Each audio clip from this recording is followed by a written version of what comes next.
Well, hello, you. Thanks for tuning in to another self-publishing insiders from Draft to Digital. We're glad to have you here. And right now, it is me and my co-host Mark Leslie Lefebvre of the Canadian Lefebvres. We should be joined pretty soon by Dan Wood, who is dealing with other matters right now, but he's assured us that he's going to be here. So don't be disappointed. Don't ditch out on us. So, hey, Mark, how's it going? It's doing great, Kevin. How about you? It's pretty good. We are. It's an interesting series of events happening around us right now. We got so many things going on, irons in the fire, and fires to put out too. So yeah, lots of things related to fire, apparently. Lots of fires. But there's also earth, and there's water, and there's air, right? Exactly. And fire. So it's well rounded. So we are, we do these, we've been doing these monthly Ask Us Anythings for a while now, man, for a year, at least a year, a little over a year. And they've gotten huge responses. So we're real glad to see that everybody's getting something out of this. Today, it's not going to be any different from our Ask Us Anythings, but we have a kind of theme because we recently published an article on our blog called 5 Common Questions Authors Ask. I'm going to pop a link up to that right now. And I'll also add this in the comments. I'll give it to you at the end of the show too, just in case you want to follow along. We're not necessarily going to go through this or anything, but we can. But the idea here is we Dan is popping in right now. Let's get him in there. Hey, Dan. Sorry we started without you, man. So just getting warmed up for you, dude. Getting them warmed up. I liked the idea of the three of us in particular addressing this topic because when we're out there in the world, either the virtual world or the real world, we're constantly being asked certain questions by authors. And I really wanted to address the ones that we see in common. The post that I wrote, I feature 5 of them that I get a lot. And we can definitely go through those, but this is an opportunity for us to, each of us individually, I wanted to hear what you guys hear the most, and then we can take questions from the listeners and watchers. We already have one. Somebody popped in real early, Gil Jackson. We'll get to his question in just a second. So he gets the reward of being named out loud. So Dan, and I know you're just coming in fresh, man. So, and I know you're hot on other things, but what are some questions you typically get when you're talking with authors? I think a lot of times people, I see a lot of questions about library systems and they don't quite understand how to get into a library, or they're wondering how they can see their book, why they don't see their book in the library and don't realize that the library vendors, the storefront is only open to librarians. And so unless that library has purchased a copy of your book, it's not always going to be in your library system until they purchase it. Some other things, see a lot of questions about and confusion about reporting, like the way in which sales are reported. Obviously, we get from most of the major vendors, we get like daily sales estimates. Those aren't going to include things like returns. They're not going to be exact numbers because there can be currency conversion involved if someone bought your book in another country. And so we really don't know what the final numbers are going to be until we send them out it's a little bit after the end of the month.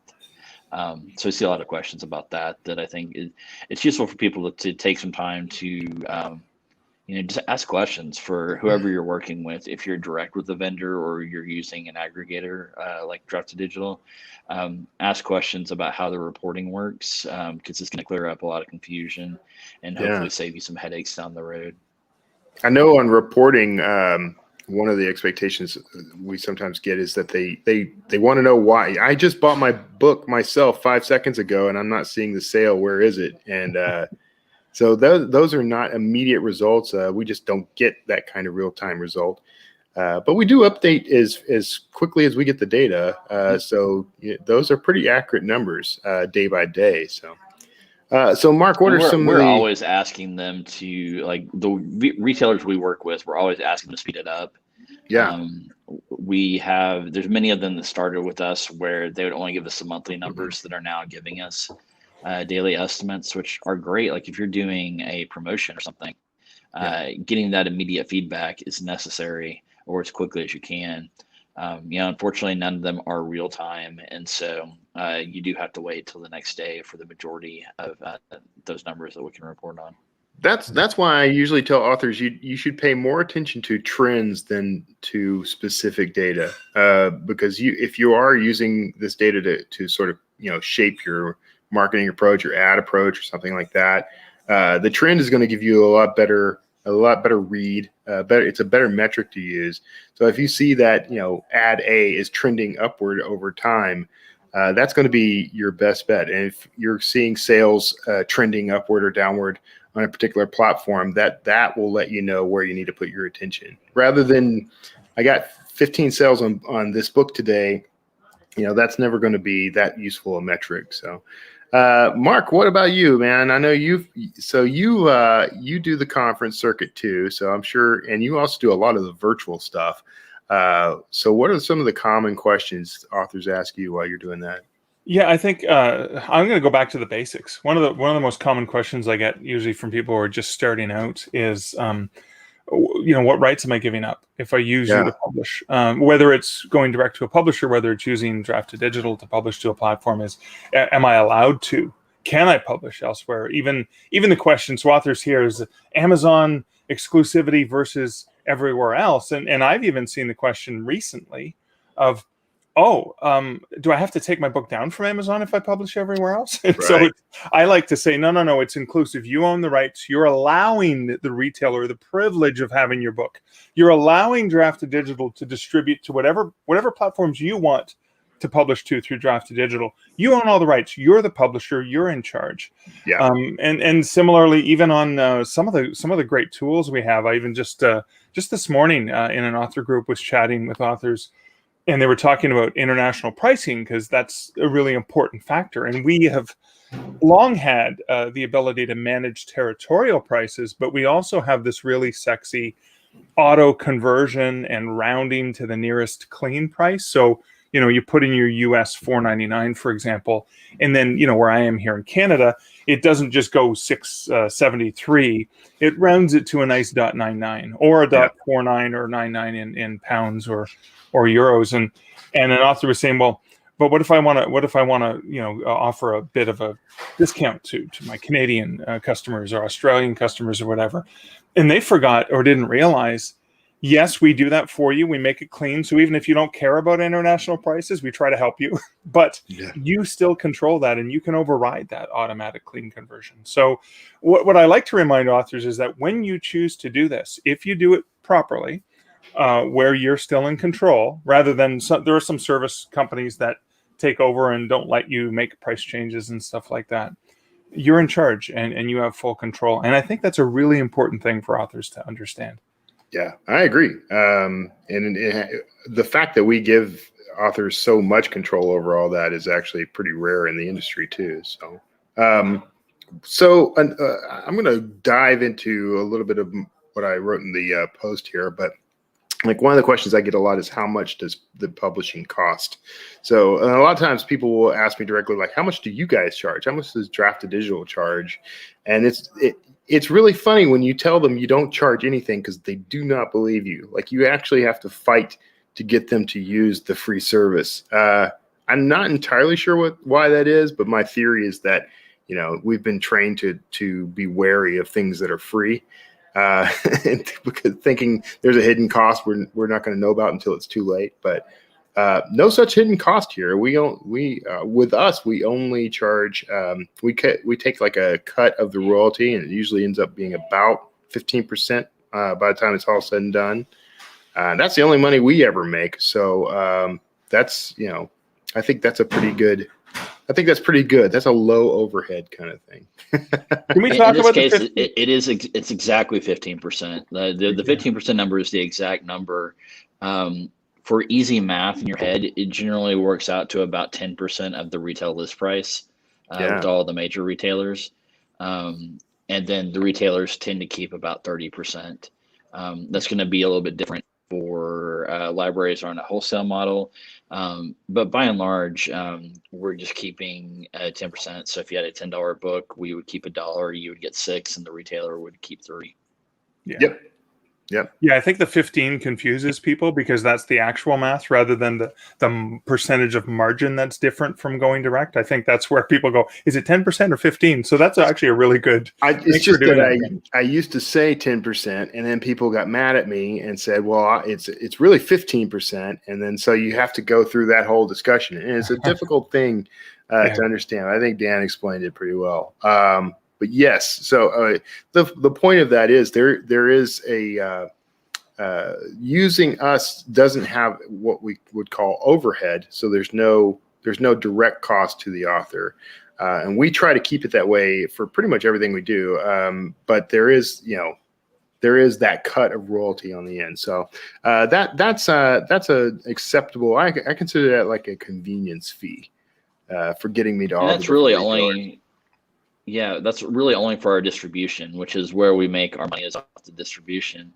Yeah. But we do offer, I ran into this the other day where someone was asking about what program should I buy to do my formatting. And they're asking this on Reddit. And I was just explaining, hey, you can try Draft to Digital's like our conversion tool, and Reedsy's also has an editor for free. Like both of them are free. And they were like, what's the catch? Why are they free? That doesn't make sense. Yeah. But in both cases, our hope is that you'll try our software, you'll see we're easy to work with, and that you'll work with us in the ways that we do make money. And so for Reedsy, it's selling services like editing and graphic design. For Draft to Digital, it's our distribution. Exactly. Same thing with the universal book links. They don't cost anything. We use them because we realized people needed better ways to advertise their books when they were wide and needed a way to find the links to the other retailers, which helps us. If they are distributing through us, then if we help someone sell more books, then we also make more money. Exactly. Yeah, because we built that because when you use Draft to Digital to distribute, we use a universal book link, and then when we send it to Apple, we only send Apple the Apple links. And if we send it to Kindle, we only send the Kindle links, and Kobo and all of those platforms. So we figured if we're going to build this for ourselves, we may as well just expose it and allow people to use it on their own. I have all my traditionally published titles not published through Draft to Digital. I have universal book links because, oh my God, it's so much easier to say, here's a single link rather than here's 8 Amazon links and 29 Kobo links and all of the different links that are available. That's my entire, my books page on my site is nothing but universal book links. And that's been, it's saved me so much hassle because I can build like this. I use Squarespace and WordPress has something similar, but I build a gallery with each cover. I put the link embed that in there, and all the messaging and everything is in there. And so every time I get release a new book, I just go add it to that gallery, and everything is beautiful. I don't have 1,000 links per book that I have to maintain and update each time. That's glorious. But speaking of websites, we got a question from Gil Jackson on YouTube. He says, at what stage should an author begin a website, use funneling, Facebook, etc., 1, 3, 20 books? So much out there that it's a job to know where to start and more importantly, when. So, I mean, my advice right off the bat is you should begin your website. I mean, you could have your website ready before you even have a book out. And really a lot of marketing advice is aimed in that direction. Marketing starts well before you actually even have the book because you want to try to build an audience and build a platform before you even launch. So what I'd recommend is get this stuff in place just as soon as you can. I mean, if you've already got a book out there, it's not too late to start, but it's never too early. And what I would do on the website side, and in speaking of a marketing funnel, you brought that up, I'd go ahead and, if you could, create like a short story or something that you can give your reader to get on that mailing list, offer that to them on your site, and then start using Facebook to point them to that offer. So all the things you just mentioned would be included in that, and I'd start it as soon as possible. Either of you kind of have a different perspective on that? No, not at all. I think you've got your website, which is your author brand, and Yeah. that brand is who you are and what books you're going to publish. Even if you write across different genres, there's still branding. It allows you to be in control, not the retailers. So the Right. book is forthcoming. You're working on it. It's not even up for pre-order yet. You can still have that communication, and like you said, Kevin, so critical for your newsletter, right? So that they can always come back to your website, so you're in control again. Exactly. Own your platform. Don't let Facebook own your platform. Yeah, I think the newsletter is the key part of that, and it's really, to me, the reason to even set the website is to make sure. Ideally, you want when someone Googles your name as an author to be your website, and that website should include a reason for people to sign up for your newsletter. Controlling that communication and not letting a retailer control that is key. And that's going to give you so much more flexibility in the long run. Having a newsletter, it's not just to communicate about like when you have new books or when you have a book on sale. You also can use some of those email addresses to help you later on when you start into ads and whatnot, find new readers to target that are like that current reader that you've already met. I would say, we kind of covered the website part and how important we think newsletters are. With the other stuff like Facebook ads, I would, if you only have one book, I would not, in most cases, recommend starting down the road advertising until you have more books. The economics just work out better when you have more books for advertising. If you just have a single book, you should probably concentrate on getting a couple more books out there. Yeah. I almost exclusively use Facebook ads for list building rather than trying to get sales. And I'm going to shift gears on that a little and start experimenting and learning a little more that might help with that. But it's a good tool for helping to funnel people toward that. But it is an investment. So you should know, if you don't have a budget, don't expect money to start just pouring in to help cover the expensive ads. You only spend what you have and only spend what you're prepared to lose is the rule on advertising. So we got another question coming in from YouTube. Does a box set or collection or mystery series sell well on D2D? Does it increase the sales dramatically on your sales channel? How do box sets do with us? So I think I'm assuming that you're talking about a collection of multiple books in one, like a digital box set or an omnibus edition. And there are some of our partners. So Amazon, for example, has a cap at anything priced over $9.99. You don't make the full 70%. However, our partners, Apple and Kobo and Nook, for example, don't have that cap, which means you can, if a book is $5 and then you have 6 books in a box set, 5 times 6 is $30. Maybe you'd offer it for $24.99 because it's a deal to buy that digital box set. There are some promotions through those other retailers where you're still, through Draft to Digital, you're still making that full 60% on those sales. Those can do really, really well because you're offering a great value to the reader.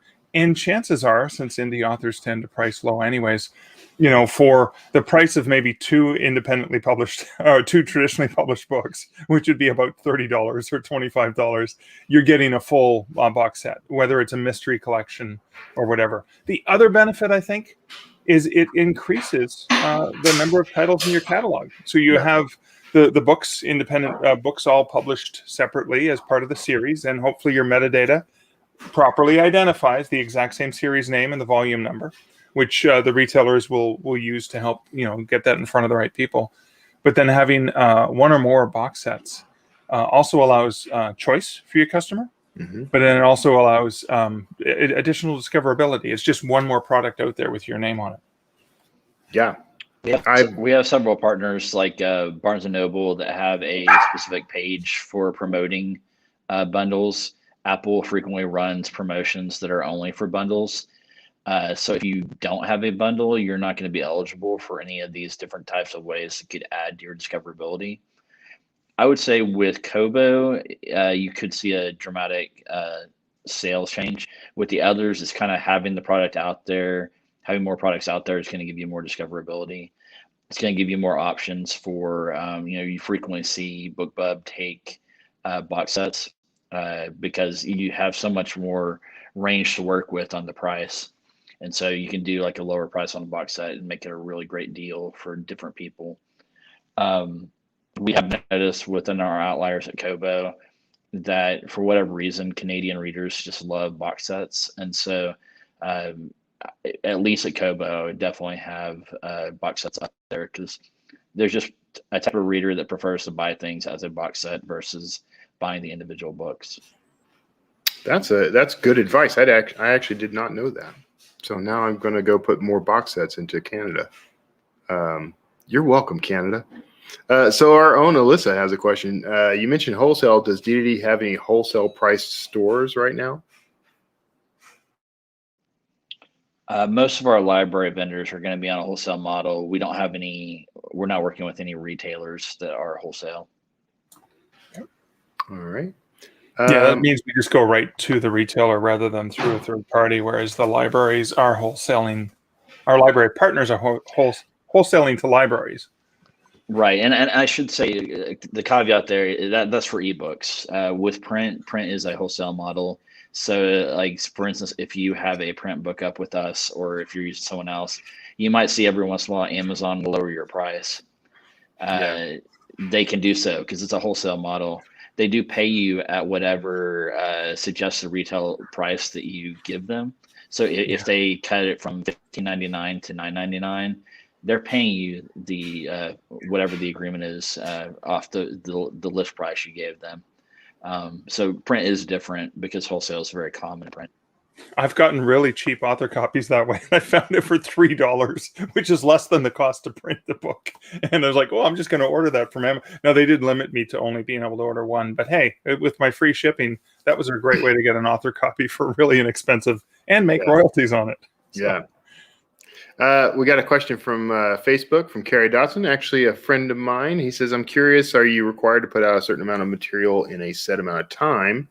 And he says he's not sure if it's relevant to the discussion, but I think it could be because really there's no requirement. Like you're not, it's all part of your strategy and how you want to go forward with this stuff. There's an idea called rapid release that people sort of swear by, where they're releasing, say a book a month. In order to generate a lot of momentum and a lot of sales, build a large audience very quickly. That can be very difficult to do and can cost you a lot of time in advance to prepare, but it is a strategy that a lot of successful authors have used. But really, there's no set timeline. I personally try to release something within a 90-day window of each book, just because certain retailers like Amazon, that kind of keeps things moving. I don't know that that's true with necessarily every retailer, but it does work on Amazon. If you can keep things kind of going at a constant rate, you stay, I guess, relevant according to the algorithms. So, but that's just a personal preference on my part. What about you guys? It's kind of it's a tactic. Like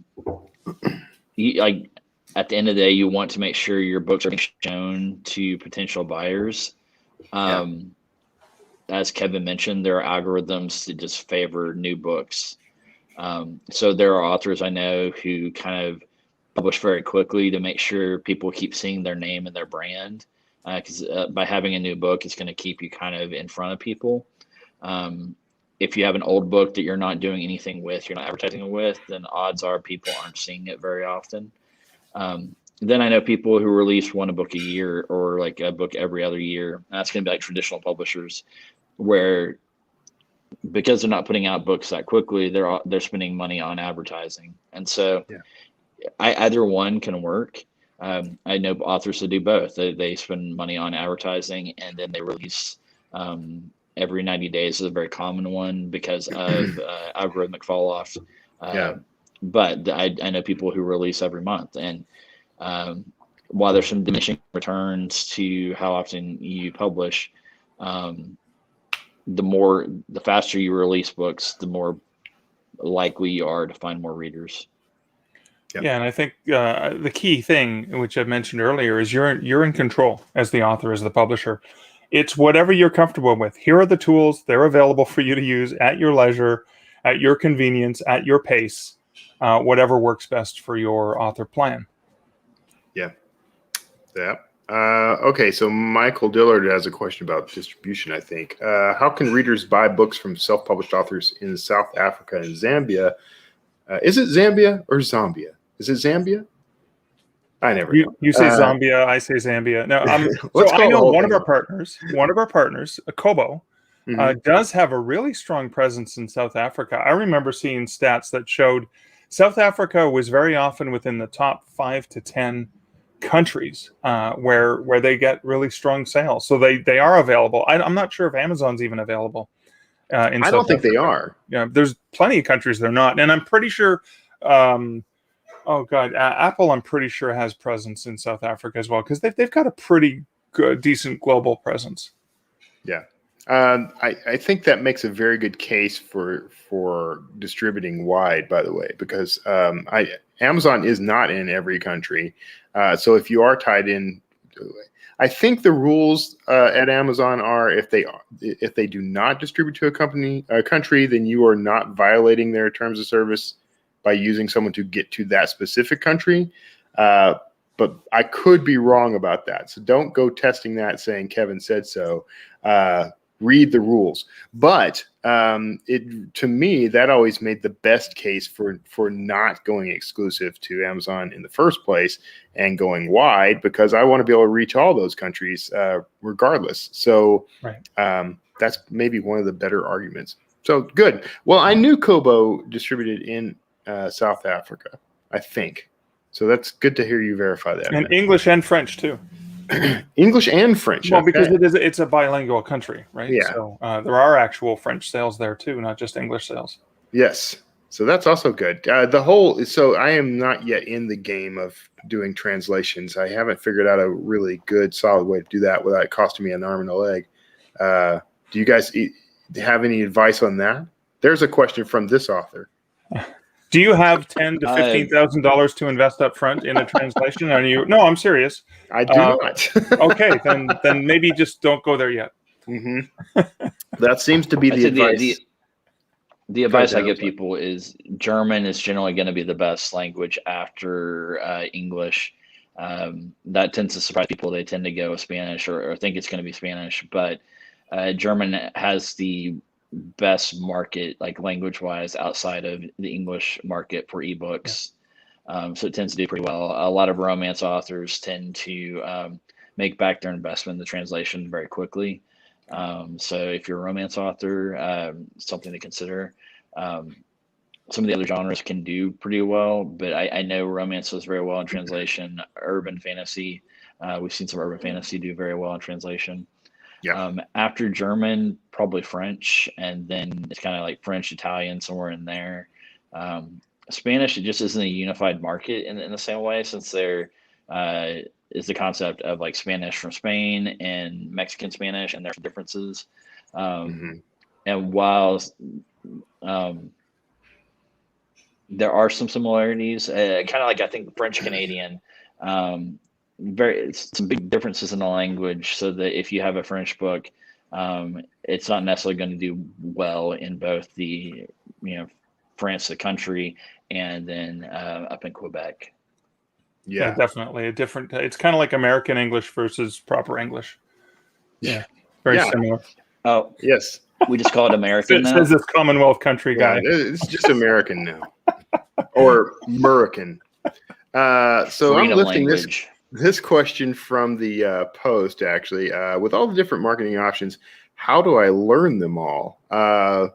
And I covered this in that post, first starting with a definition about what marketing was, because I think that helps shift people's thinking. Because my definition of marketing has always been that it's the process of improving the odds that the right reader will discover your book at the time they are most ready to buy it. So if you keep that idea in mind, it changes the game on where you put your focus for learning all the various marketing options. Because some people fret and worry over things like, should I be on every single social media platform? Probably not. And in fact, you might just want to choose the one that you're most comfortable with and spend your time mastering that platform for at least a month. Spend 30 days mastering Instagram or Twitter or Pinterest, and see how it works for you. Start with the one you're most comfortable with, and then later you can add something else like a second social media platform or Facebook ads or something else. But I would stick with one thing at a time and just make sure you've fully explored it, mastered it, and are getting real benefit out of it. You do not have to do all the things. Yeah. But that said, I'd start with a mailing list. I would add to that. The question is, how do I learn them all? You're never going to learn them all, so don't stress yourself out trying. Right. And Kevin, I loved your definition of that marketing, because it's so open-ended, right? It allows you to make really good decisions. And where I always want authors to start is, before you start thinking about how to market or where to market, go back to who your target readers are. Yeah. Who is your ideal audience? And often, and because I come from traditional book selling, I always think of comp authors and comp titles. So complementary authors and titles, meaning, and Kevin is a perfect example of this. For people who have read Dan Brown and like that action adventure, right, archaeological, you're going to go with the Dan Kotler series from Kevin Tomlinson. So it's kind of like identifying what they've read, what they've enjoyed, what kind of movies, TV shows, what they're into culturally. If people like ghost stories and are fascinated by my skulls, then they may be interested in some of my true ghost story books or some of my horror fiction. And always starting with the ideal audience. I'll use an example, and I know this was something I used to pitch a book to a traditional publisher, but it's no different when you're talking about a self-published book. Haunted Hamilton was a book, and I did a Venn diagram. I said, there's people who love ghost stories. That's one circle. There's people who love history, particularly Canadian history, because a lot of the ghosts come from, the War of 1812 and historical things in Canada. And then people who love the city of Hamilton, and you put them together, and right dead center is my ideal reader. And that's who the book is marketed to. And so with every book that I do, I try to draw up, even for myself, not to pitch to a publisher, but to draw up who is my ideal reader. Yeah. And then your marketing can spin from there, because if you're into Twitter and you enjoy Twitter as a social media platform, there's probably hashtags and people you can follow, and in communities you can engage in discussions with that are about those topics. And if you enjoy it and you're sharing and part of that community, I mean, Dan, you're big into Clubhouse, right? That might be an area that you're like, hey, I'm enjoying Clubhouse. I'm having fun. I'm making new friends. I'm engaging in. Obviously, you're engaging in the writing and publishing community, but it could be for the science fiction you read, right? You could be in different Are you in any Clubhouse groups for your reading interests, or? No, everything I've been doing has been around the author community on Clubhouse. Not that I'm against it. It's just that for me, for book discovery, for what I like, and I'm somewhere in kind of the, I read fantasy, sci-fi, and like horror and weird lit. Reddit is where I get most of my book recommendations. And so like, I don't really need another place to look for them. Yeah, like sometimes I could see how Clubhouse could be powerful for that. But just, I've already got solutions, and I have way more books to read than I have time. And so, the to be read list is huge. I would like to talk. I'm sorry, go ahead. I want to keep on this topic for just a little bit. As I think both Kevin and Mark said, don't try to be everywhere. Be where your target readers are, and that's going to be the best advice. Figure out where they're most likely to be. I mentioned Reddit. For fantasy, there's a very strong community, and so that's a good place if you're a fantasy author. You should be involved in that. You shouldn't be spamming them with, hey, I've got a book, go buy my book. You should be involved. You should be part of the community and getting to know them, and they will reward you for that. I've seen it with both traditional authors and self-published authors, where Reddit has really, the subreddit around fantasy has really promoted their works because they like the work and because they like that the author is part of the community. Definitely, like if you had all the time in the world, being on as many platforms as possible is going to help you some. but like everyone, you're constrained. And so like the 80-20 rule of 80% of your effort or your results are going to come from like 20% of what you're doing. And so the better tuned in you are to what marketing works for you to connect to your ideal reader, the better your results are going to be. And so just kind of focus on that. One thing that one of my pet peeves, I see authors do this a lot. Don't just get like the services that let you make posts on every social media platform. Don't just do that where you try to make one post for every platform. Every platform has differences in the way they expect the graphic images to look. Every platform has differences in the hashtags.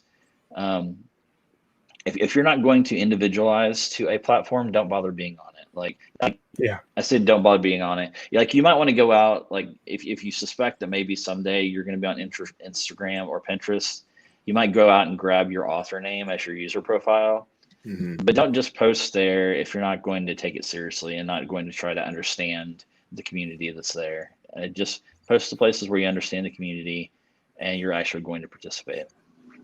Yeah, I agree with that 100%. It's part of an engagement in a community. The other thing I think that can work, Dan, is when you find a platform where there are booktubers or book talkers or whatever the platform is, Instagram stories of reviews of books, you can potentially find the people who are passionate about reading those things. And what I've had some great success with lately is offering them, hey, I know you like Jim Butcher's Urban Fantasy Tales. I've got a series very similar with a similar type of humor.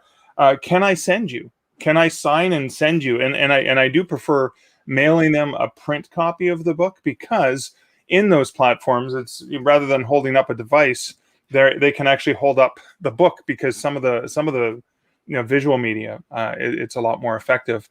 And in my mind, that expenditure, even if they don't end up reviewing it, I've sent it off to them. Maybe they've given it to a friend that they think would find value, and somewhere down the road, the word of mouth works. But that expenditure, in my mind, is well worth it compared to, I threw a whole bunch of money at a Facebook ad and potentially, I think, as Kevin says, getting them onto your list is a lot better than just trying to sell a book on Facebook through an ad. But some of those things can work, because what you're doing is you're just giving to the community rather than saying, hey, everyone go look at my book. So I think that's an important distinction there. I want to pop this question up from Saved by Grace on YouTube. They oriented it toward Alyssa, but we'll answer it too. Is it possible to copyright and publish a book anonymously? And I got some thoughts on that, but I want you guys to hit that up first. Yeah. You know what? There are so many authors that we know their real names, but they have pseudonyms. There are even several authors, even when I see them in person, I just call them by their author name, because that's how the community knows them. There are people who write potentially erotic literature, and maybe they have a profession, day job where it probably doesn't look good if they're writing erotic literature. And so what happens is, when you publish a book on Draft to Digital, you can put it under whatever name you want. Obviously, it's a name that's not already taken, so I'm not going to publish a book and put the name Stephen King on it, obviously. But the copyright is owned by you as the creator of it, so you can go register that directly and register it with a copyright name. So Michael Connolly, for example, his real name, traditionally published author, all of his books are copyright under Hieronymus Inc. And Hieronymus Bosch is Harry Bosch, the main character, and he created a company name. So all of his books are copywritten not under Michael Connolly, but under the company name, which is obviously forward thinking of him for when he passes on, that his estate has it. So yeah, you can publish them under a name that is a company name, or some name that is not your the name that people know you by. You can layer, so people often, a lot of authors will do things like they'll get an LLC or something similar, some kind of corporate structure, like what Connolly's done. And that is the entity that actually owns the works. Copyright is a little weird. There's a real good chance your name is going to appear somewhere. But a lot of people, if they want to stay anonymous, can kind of bury themselves in that way. And unfortunately, there aren't a lot of legitimate reasons for wanting to stay anonymous in that scenario. So people tend to get suspicious of you and start trying to dig. So maybe combining that with a pen name might be a good idea. It would detract from, people kind of trying to search you out. So I think Alyssa's been answering these in the. Go ahead. Yeah, it's hard to answer your question entirely. If by anonymously you mean no one's going to know who you are, no. At the end of the day, whoever you're using to list your book, so be it Drafted Digital or if you go direct to Amazon, you're going to have to give them a real tax identity. So we're going to have to know who you are so we can pay you and make sure that you're not from countries that we're not allowed to work with. Like if the U.S. has sanctions against a country, we just can't work with you. We have to have a real place to send bank money. We can't send it through Bitcoin and things of that nature at this point, or probably ever. So at the end of the day, someone's going to know who you are. If you have reasons for wanting to protect your identity, like you write in a genre and you don't want your friends and families or coworkers to know, then some of these strategies we talked about, having the pen name is going to protect your identity. Having an LLC, it's going to pull that away. So like with copyright that's under the LLC's name, that also has some other advantages doing it that way. Like if you decided later on you wanted to sell your books to someone, have them maintain them, you can do stuff like that. And so options out there to obscure your identity, but at the end of the day, there's no way to be truly anonymous and get a book out there. Yeah. Right. Grace followed up with the reason is because there were people who were going to their channel and threatening about writing. So yeah, that's a perfect case where with the company like Drafted Digital, that's private. That's between us in the back end. That's never shared publicly. Whatever name you use is the name that we use when we communicate with our vendors and stuff like that. So nobody knows who you are behind the scenes. And we do actually protect that pretty stringently. There's no chance you can accidentally launch something under a different name if you're not careful, but there are ways to work around that as well. So we never release any of that information. I think there's actually safeguards that prevent us from ever being able to release that information. So yeah, we'll keep you safe. We don't send that information to the retailers. We only send the publisher name. And then if any retailer that shows something like the seller, it would show us instead of like Apple's kind of notoriously for accidentally outing authors because of Apple has a seller field. And if you haven't already set up your LLC and you put your legal name, then your legal name is the seller name. And so people frequently don't give enough time or don't realize they need to have an LLC if they want to keep their identity hidden on Apple. Yep. Easy Graphics from YouTube says, speaking of remaining anonymous, how does a nonfiction author promote their brand/books under a pen name? I would love some ideas.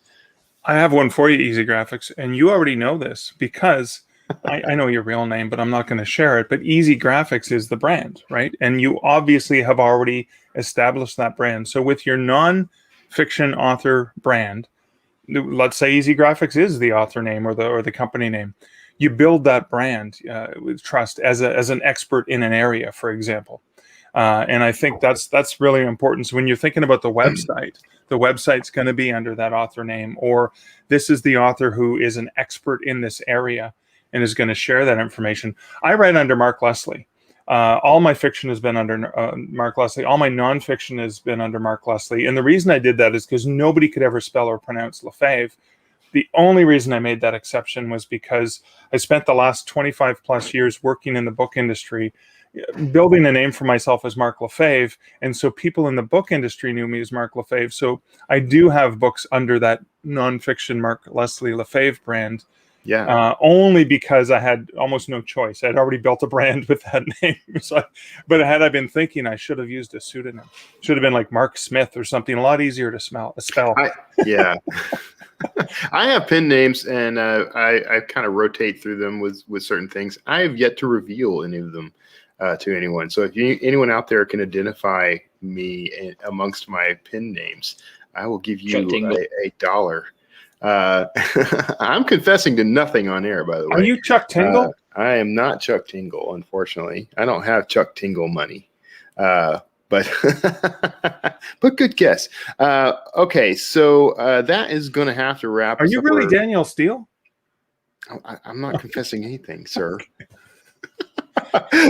we're at the end of our time. I think this was a good one. Of course, we always love taking questions from everybody. And anytime we have one of these live stream events, you are always welcome to pop in and ask us anything. But having something specially aimed at that, I think, has been pretty helpful. But now that we're at the end, it's time to pay the price. Go subscribe to us on YouTube, Facebook. If you do /draft2digital on just about any URL, you'll probably find us. But if you definitely go to youtube.com/draft2digital and facebook.com/draft2digital, you'll find us there. Make sure you're subscribing, click the little bell, all the things they tell you to do amongst the popular YouTubers. We're not TikTokers yet. I saw that come up in the comments. Mark and I are too curmudgeon-y, I guess. We're gonna have to look into it, buddy. Be sure you bookmark d2dlive.com. That's where we'll have countdowns to each of these live broadcasts. We're looking at trying to up the game on these in the future, so you're definitely going to want to be subscribed so you know when these things are coming. And we have been sharing something from the blog today, but if you have not seen that or our other posts, you want to check that out. Go to draft2digital.com/blog to see our current posts and an archive of everything's in the past. And that also includes episodes of this program. We put all the videos, and we have a podcast associated with it. We put transcripts, things like that on there. So this is a good place to find everything we're producing. And you can follow us, of course, on Twitter and elsewhere. But that blog is going to be a real good landing page for everything you're doing. I never read the tips out loud. Oh, wait, that's not the right one. I never... Oh, yes, it is. I never actually read it out loud for the listeners. But go to d2d.tips/5 QS. That will get you to that post directly. But if you just go on to the blog at /blog, you can type in 5 author questions and it'll probably pop up. So that's going to do it for today. And we're really glad that you're with us. We're about to jump into conference season. So if you're going to NINC or 20 Books Vegas or dozens of others I've probably forgotten. Career Author Summit. Career Author Summit. Thank you. That's the first one I'm going to. So, yeah, if you're going to be there, make sure you say hi, and we'll be happy to chat you up and answer some questions live there too. So, you guys want to throw anything in before we check out? Everybody's shaking their head. All right, everybody. Well, Kevin. Thanks for tuning in, and we'll see you all next time. Bye.